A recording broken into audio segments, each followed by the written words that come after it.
Mình á là dân Đồng Tháp, tên là Nguyễn Văn Bình, ở ấp 1 xã Mỹ Tân. Gia đình mình gồm có 4 người, một vợ và 2 con trai lớn, con gái nhỏ. Con trai lớn hôm nay là học lớp 6, còn con gái mới vào lớp 1. Nghề chính của mình á là thợ cắt tóc. Cái nghề chính này thì thu nhập thì cũng tạm ổn thôi. Sau này ở quê của mình á là ở gần nhà của mình có thành lập một cái chợ, thì mình mới nghĩ là cuộc sống á, nó không được thoải mái lắm, nhưng mà tạo điều kiện cho vợ mình nó mua bán. Mà lúc ban đầu á, tôi cứ nghĩ là cho vợ bán trái cây, nhưng mà bán được mấy hôm thì thấy mức thu nhập nó cũng không được ổn định lắm.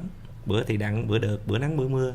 Rồi sau này có người chị á là giới thiệu cho tôi là mua bán chuột. Lúc đầu tôi cũng cảm thấy lo lắm, mình cũng sợ nữa, lúc đầu cũng chưa biết làm, chưa biết cách làm chuột nữa. Nhưng mà về sau này thì theo chị học nghề bán cũng sinh sống được. Trung bình một ngày bán khoảng được hơn 10 kg, là khoảng chừng 150 con chuột mỗi ngày.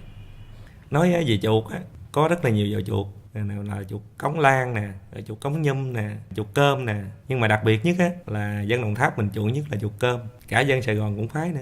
Chuột cơm á là chuột đặc sản của dân Đồng Tháp mình hồi xưa, cách đây khoảng chừng hơn 10 năm á. Nhưng mà về sau này chuột cơm của xứ mình là không còn nhiều nữa, tại vì là dân Đồng Tháp bây giờ là chuộng về lúa gạo nhiều, nên là người ta sẽ phá rừng tràm chuyển qua làm lúa, nên là mình chuyển sang chuột Campuchia. Người ta vận chuyển về tới cho mình là vận chuyển trong cái lồng nhỏ, sau mình mới về tới nhà rồi mình sang ra cái lồng lớn cho nó khỏe. Mà trước khi mà đổ ra cái lồng lớn mình phải để nước đá vô, tại chuột nó khoái uống nước đá lắm nha, chuột Việt kiều á. Rồi tối á mình mới đem vô nhà kho để mình cất. Nhưng mà động chung với nhau á, nó sẽ chuột này nó thường là lúc này nó hung lắm, cắn lộn với nhau. Mà chuột cắn với nhau là nó sẽ bị trầy xước. Thường chuột nó ăn đồng loại, đứa nào mà bị thương hoặc là nó cắn chết là nó sẽ ăn với nhau hết.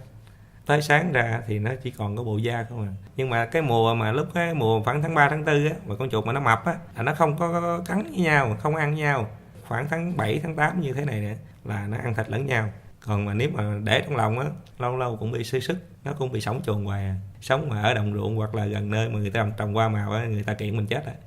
Thì cái lúc mà bán chuột á thì ở đây á, mình bán cho rất là nhiều người, từ cho mấy người nội trợ hoặc những anh tài xế hoặc là bạn nhậu, nhất là bạn nhậu là khoái lắm. Mà cái chỗ mình mua bán á, không phải là bán chuột không đâu, vừa bán chuột, vừa bán cá đồng, vừa bán cua, bán ốc, thậm chí có rắn nữa. Nhưng mà những khách hàng mua thì người ta cũng không có thấy cảm gì, thấy ngại hết trơn á. Giao kép các thứ đều làm chung, dùng chung được hết. Nói về cái làm chuột á, thì những người mua á, thì hay yêu cầu tôi làm để đem về. Mình bản thân mình thì cũng làm quen chuyên nghiệp, mà cách làm chuột á cũng khó lắm.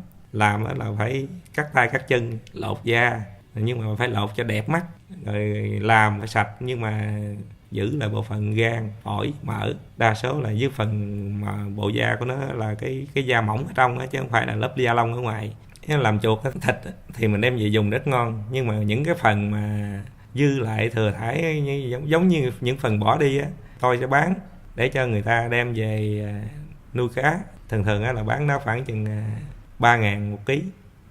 Khi mà làm chuột xong rồi tới mỗi buổi chiều thì thường là những đồ dùng mà để mà mần chuột, làm chuột, làm cá, vợ tôi đem xuống sông để rửa. Chứ phần mà cái chuồng để mà cái tấm nhựa mà để lót cái động chuột á, để cho mà phân chuột rồi nó thải xuống á, mình cũng đem rửa rồi bước xuống sông thôi, chứ ở đó thì không có chỗ nào để mà chứa mấy đó hết. Cái thời gian lúc trước kia á, là anh vừa cắt tóc vừa bán chuột. Lúc đó vợ anh thì nó đi làm, đi bán ở chợ khác, nên là anh phải kiêm luôn hai công việc. Có khi thì người ta tới, người ta cũng cảm thấy ngại lắm, mình cũng biết, nhưng mà những người ta hiểu được cuộc sống của mình, người ta thông cảm.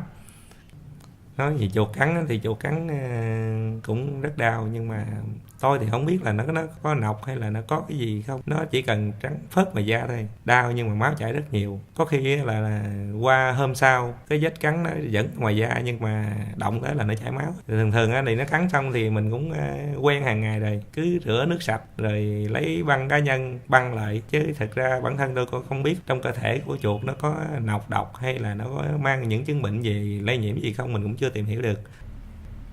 Tôi bán được nhiều chuột nhất là khoảng trung bình từ bắt đầu tháng Giêng cho tới khoảng mùng 5 tháng 5 âm lịch.